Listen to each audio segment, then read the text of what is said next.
රොෂාන් නානයක්කාර මම ප්‍රසංග සංවිධායකවරයෙක්. මම මේ වෙලාවේ අවධානය යොමු කරන්න කැමතියි ඇත්තටම අපේ ගායක ගායිකාවන්, ඒ කියන්නේ නව පරපුරේ ගායක ගායිකාවන් අති විශාල ලෙස මිල වැඩි කරලා තියෙනවා. ඒගොල්ලෝගේ අය කිරීම.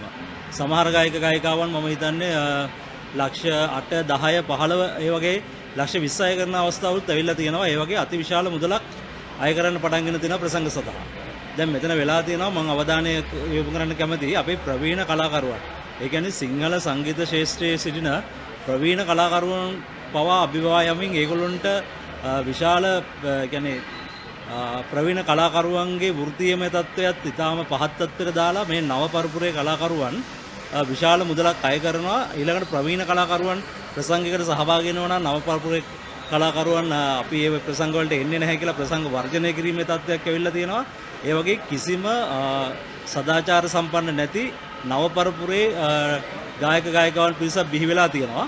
ඉතින් මම ඉල්ලා සිටිනවා රජයෙන් මේ ගායක ගායිකාවන් සහ සංගීත කණ්ඩායම් නියාමනය කිරීමට යම් වැඩපිළිවෙලක් සකස් කරන්න කියලා. මොකද මේ ප්‍රසංග කලාව සහ ඒ කියන්නේ මේ වෘත්තියෙන් ජීවත් වෙන පිරිසක සෑහෙන අවධානමකට ලක් වෙලා තියෙනවා. මේ කලාකරුවන්ගේ ඒ කියන්නේ ගායක ගායිකාවන්ගෙනුත් මේ ප්‍රසංග කලාවට සෑහෙන මරු පහරක් එල්ල වෙලා තියෙනවා ඒ නව පරපුරේ කලාකරුවන්ගේ. ඒක ප්‍රසංගයෙන් ප්‍රසංගයට වෙනස් වෙනවා. සාමාන්‍යයෙන් අපි හිතමු කානිවල් එක කරන ප්‍රසංගයක් නම් සමහර විට ඒක ලක්ෂ 10ක් වෙන්නත් පුළුවන් ප්‍රසංගයට එන සම්පූර්ණ වේදන. එහෙම නැතුව අපි හිතමු දැන් නව පරපුරේ ගායක ගායිකාවන් දාලා ප්‍රසංගයක් කරන්න ගියොත් සමහර විට එදෙන වියදම ලක්ෂ 70ක් 100ක් සමහර විට ලක්ෂ 100ක් පනින්න පුළුවන්. ඉතින් ඒ වෙලේ සාමාන්‍ය ප්‍රවේශ පත්‍ර වල මිලත් වෙනස් වෙනවා. සාමාන්‍ය සැලකෙලිය එක වගේ ප්‍රවේශ පත්‍රය රුපියල් 500ක් 300ක් අතර වගේ තියෙනවා. සාමාන්‍යයෙන් නව පරපුරේ කලා ඒ කියන්නේ මේ ගායක ගායිකාවන් ගෙනල්ලා කරන ප්‍රසංගයකදී සාමාන්‍යයෙන් ප්‍රවේශ පත්‍රය රුපියල් 1500ක් 2000ක් වගේ අතර ගානකට තියෙනවා. රුපියල් 1000ක් 2000 අතර ගානක තමයි ප්‍රවේශ පත්‍රයක් තියෙන්නේ.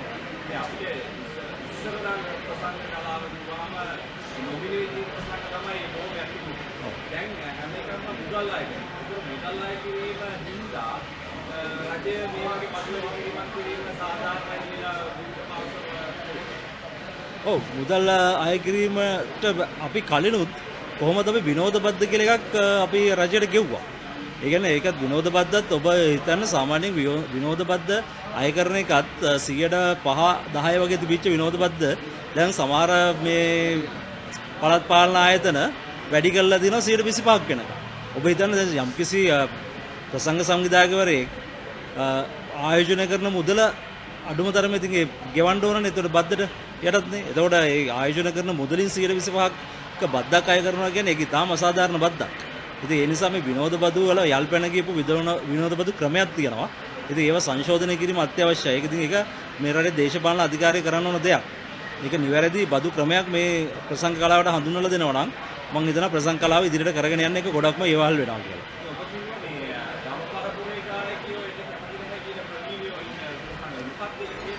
ඔව් දැන් මේ මෙතන වෙලා තියෙනවා දැන් නව පරපුරේ ගායකින් මේ සමාජ මාධ්‍ය යොදාගෙන අර තරුණ පිරිසගේ මනස විකෘති කරලා එහෙම වෙනස් කරගෙන යන දෙයක් තියෙනවා. එතකොට අර අපේ ප්‍රවීණ කලාකරුවන්ගේ ගීත ප්‍රිය කරන්නේ නැති තත්යකට ඇවිල්ලා තියෙනවා අපේ මේ තරුණ තරුණියන්. ඉතින් ඒ නිසා මේ නව පරපුරේ කියන අය මොකද කරන්නේ? ඒගොල්ලෝ කියනවා ප්‍රවීණ කලාකරුවන් එනවා නම් අර අපේ ඇත්තටම තිබිච්ච සිංහල දේශීය ඒ කියන්නේ අපේ සිංහල සංගීතය සම්පූර්ණයෙන්ම උඩු යටු කරලා මේගොල්ලෝ කිසිම සදාචාර සම්පන්න නොවන විදිහට මේ ප්‍රසංග වේදිකාවට ඇවිල්ලා ප්‍රසංග වල සින්දු කියනවා මම දැකලා තියෙනවා. ඉතින් ඒක ඇත්තටම රජයේ මැදිහත් වෙලා යම් නියාමනයක් කරොත් හොඳයි කියලා මට හිතෙනවා. ඊට අමතරව අපි අපේ තියෙන තවත් අනිත් ගැටලු සම්බන්ධයෙන් මේ වෙනකොටත් රජය දැනුවත් කරලා තියෙනවා ලිඛිතව මේ සම්බන්ධයෙන් අපිට මෙහෙම ගැටලු තියෙනවා කියලා. යම් පාර්ශවයකට සාකච්ඡාවක් ලබා දීලා තියෙනවා. හැබැයි ඉතින් අපිට තාමත් යහපත් ප්‍රතිචාරයක් ලැබිලා නැහැ.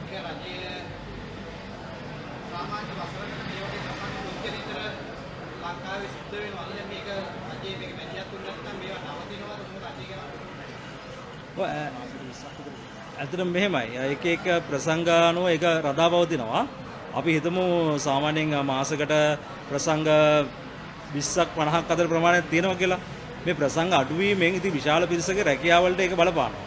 ඉතින් ඒක රජය මැදිහත් වෙලා මේ ප්‍රසංග ඉදිරියට පවත්වාගෙන යන යම් වැඩපිළිවෙලක් යම් නියාමනයක් කිරීම අත්‍යවශ්‍යම වෙලා තියෙනවා. ඒ සඳහා මට රජයට මැදිහත් වෙන්න කියලා මම ඉල්ලීමක් කරනවා. අතන ප්‍රසංග කලාව මේ යන විදිහට ගියොත් නම් අනිවාර්යෙන් ප්‍රසංග කලාවක් ඉදිරියට ගෙනියන්න වෙන්නේ නැහැ. යම් ප්‍රසංගක වෙනුවට යම් සදාචාර සම්පන්න නැති කියන්නේ සිංහල සංගීතය කෙසේ වෙතත් නිකන් වේදිකාවට ඇවිල්ලා බොරුවට කෑ ගහලා යන ප්‍රසංග කලාවක් තියෙයි. සංගීතය කෙසේ වෙතත් එවැනි තත්ත්වයකට මේකපත් කරන්න බොහෝ වෙලාවට මේ නව පරපුරේ ගායක ගායිකාවන් උත්සාහයක් යෙදෙනවා කියලාත් මම කියන්න කැමතියි.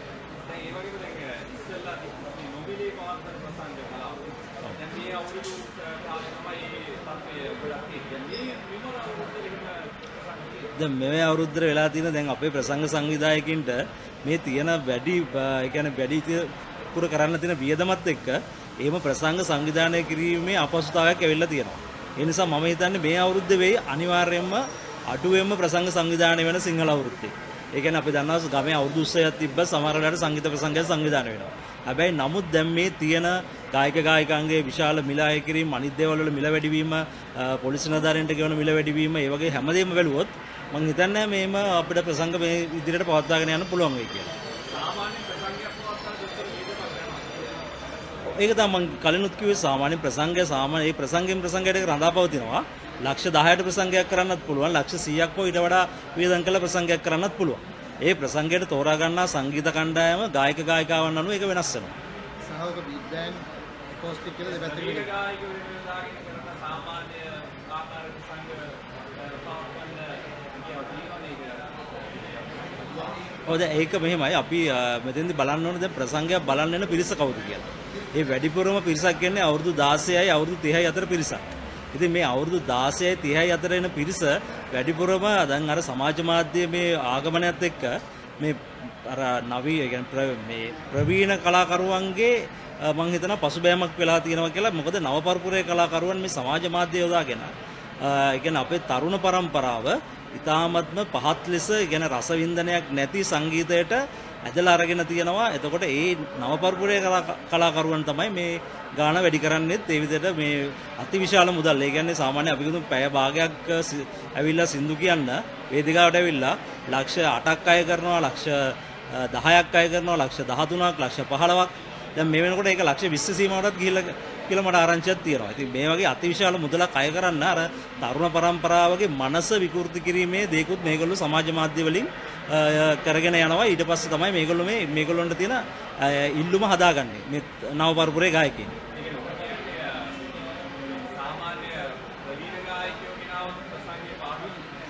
නෑ ඒක මෙහෙමයි ප්‍රසංගයක් පාඩු ලාභ ලැබීම සම්බන්ධයෙන් කියනවා නම් අපි කිව්වොත් එලිමහන් ප්‍රසංග බලන්න ඉන්නේ අවුරුදු 16 30 අතර පිරිස.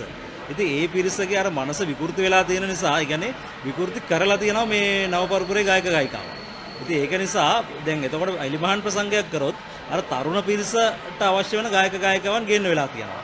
හැබැයි මේක අපිට එහෙම නැතුව ගෘහස්ත ප්‍රසංගයක් කරොත් අපිට තවමත් අර සෑහෙන පිරිසක්, ඒ කියන්නේ සංගීත රැළුම් කරන පිරිසක් එන නිසා අපිට මේකෙන් ගෘහස්ත ප්‍රසංගයකදී අපේ ඒ කියන්නේ ප්‍රවීණ කලාකරුවන් ගෙනල්ලා ඒ ප්‍රසංගයක් කරගෙන යන්න පුළුවන්. තාමත් ගෘහස්ත ප්‍රසංගයක්.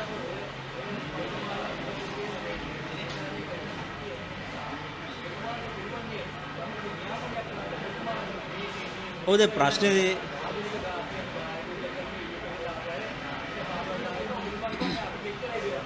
ඒක මෙහෙම දැන් ඒක අපි නියාමනයක් කරා කියලා වෙන්නේ නැහැ. මොකද ප්‍රසංගයක් සංවිධානය කරන එක ඕන කෙනෙකුට කරන්න පුළුවන්. ඔබටත් කරන්න පුළුවන් අවශ්‍ය නැහැ. එතකොට මේ ප්‍රසංගයක් සංවිධානය කිරීම සඳහා ලියාපදිංචි වීමක් හෝ එහෙම කිසිම දෙයක් අවශ්‍ය නැහැ. එතකොට ඕනෑම කෙනෙකුට ප්‍රසංගයක් සංවිධානය කරන්න පුළුවන් නිසා මේ වගේ මේ අපිට අපි කොච්චර මේ අපිම යම් පාලනයකට ආවත් අපිම යම් මොනවා හරි කියන්නේ මේ නියාමනයකට ආවත් ප්‍රසංග සංවිධායකයන් විදිහට ප්‍රසංග සංවිධායකින්ගේ සංගමයෙන් පිට ප්‍රසංග කියන්නේ අපි අපෙන් පිට කෙනෙකුට වුණත් තව ප්‍රසංග සංවිධානය කරන්න පුළුවන්. සමහර විට මේ ප්‍රවීණ ගායක ගායිකාවම එකතු වෙලා ප්‍රසංග මේ ඉදිරියට සංවිධානය කරන්නත් ඉඩ තියෙනවා. ඉතින් එහෙම තත්ත්වයක් මේ රටේ එන්න පුළුවන් මේ නියාමනයක් නුනොත්. චර කල්පනාකරණය කරත් එහෙනම් ප්‍රසංග සංවිධානය කිරීම ප්‍රසංග යම් නියාමනයක් කරන්න ඕනේ. ඒ කියන්නේ ප්‍රසංග සංවිධායකයන්ුත් නියාමනය කිරීම අවශ්‍යයි. එහෙම කරොත් තමයි මේක නවත්ත ගන්න